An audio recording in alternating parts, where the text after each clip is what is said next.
Okay. Just preparing to go live here. Awesome.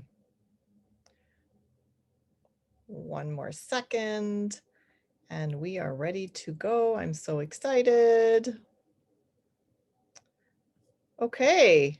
So, welcome everyone. Okay, I'm just doing a couple of clicks here and there. Welcome everyone. My name is Camila and we are here live on Facebook with Let's Talk with Camila. I'm so excited to share today's topic with all of you.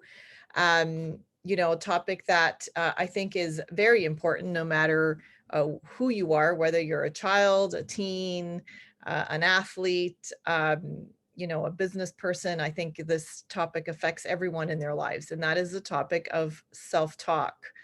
Now, positive self-talk is obviously where we what we want to achieve. So self-talk in and of itself, what it is, it's an internal dialogue, and it's influenced by your subconscious mind. And it actually reveals your thoughts, beliefs, and questions and ideas about yourself and the world. Now, self-talk can be both negative and positive. It could be encouraging, but it could also be distressing.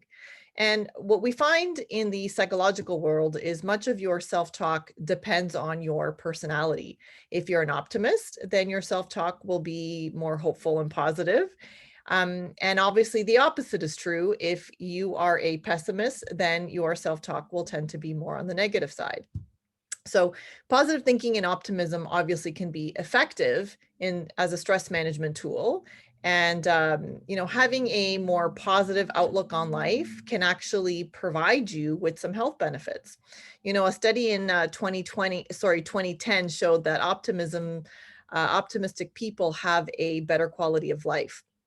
So if you believe that your self-talk is too negative, or if you want to emphasize positive self-talk, you can actually learn to shift that inner dialogue for yourself. And it can eventually improve your health.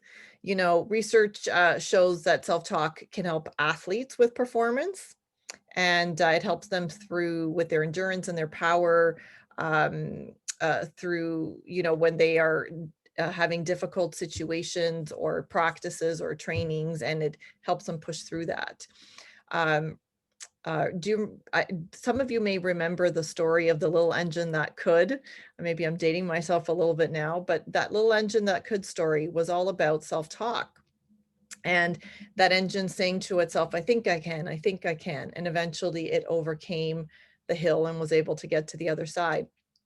So self-talk these are some of the benefits, health benefits. They include increased vitality, greater life satisfaction. It actually improves your immune function, believe it or not, reduces pain.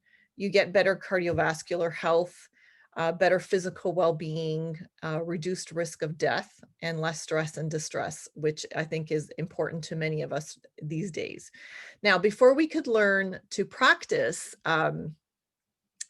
the positive self-talk, it's important that you identify what your negative thinking is. And usually negative thinking falls into 4 different categories. And these are what we call cognitive distortions or exaggerations in our thinking. So the first one is personalization.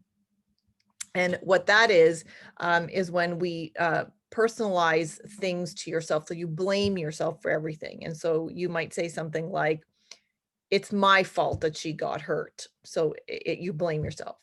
The second cognitive distortion is what we call magnification, where you focus on the negative aspects of a situation and you ignore everything that's positive. So you may have had an altercation with your friend, and so the thinking is, my friend doesn't care about me, right? A third one is catastrophizing. This is where you expect the worst and you rarely let logic or reason persuade you otherwise. So you're focusing on the absolute worst possible outcome.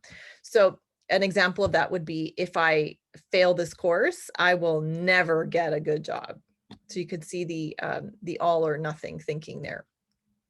And then polarizing, where you see things in black and white. So if I don't win the race, then I'm a loser, right? So now when you begin to recognize your type of negative thinking, sometimes we go through all of them at once or in one day, but usually most people tend to have a pattern. Then you can work towards turning that kind of pattern into positive thinking. Now, it requires practice. It's not going to happen overnight, but the good news is it can be done. You know, there was a study done in 2012 that showed that even small children can learn to correct their negative thinking. So it can be done. Here are some examples of how we can change a negative thought to a positive thought. So a negative thought could be something like, I'll disappoint everyone if I change my mind. The positive version of that is, I have the power to change my mind and others will understand. Negative thought would be, I failed and I embarrassed myself. To change that to positive, we could say, I'm proud of myself for even trying, and that took courage. A negative thought could be, I'm overweight and out of shape. I might as well not even bother. Positive would be, I'm capable and strong, and I want to get healthier for me. A negative thought is, I let everyone on my team down when I didn't score. And to change that to positive, we could say, sports are a team event. We win and we lose together. Another negative thought example could be, I've never done this before and I'm going to be really bad at it. To change that to positive, we could say, this is a wonderful opportunity for me to learn from others and to grow. And then the last negative thought is, there's just no way that this is going to work. So we could change that to positive by saying, I can and will give it my all to make it work. So self-talk is a habit that we work on throughout our lifetime. Okay, this is not something that we do as an exercise and do it one time and then you've got it. No, it's something that we do over and over again. And if you tend to have negative self-talk and you err on the side of pessimism, you can change it. You can change it. So here's a technique that is a good one to practice, right? So for example, you ask yourself, what do I appreciate in my life?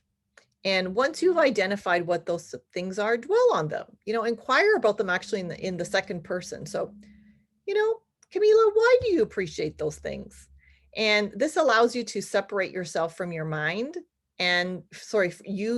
allows you to separate yourself from your mind. And I find that this is especially helpful, especially if there are overwhelming emotions attached to those things that you've chosen. And, if you're not successful on your own, talk to a therapist. Mental health experts actually know how to pinpoint the sources of your negative talk and can help you to learn to flip it around. And if you, don't have anybody that you can connect to, don't know where to start, the best place to start would be your family doctor, mental health practitioner.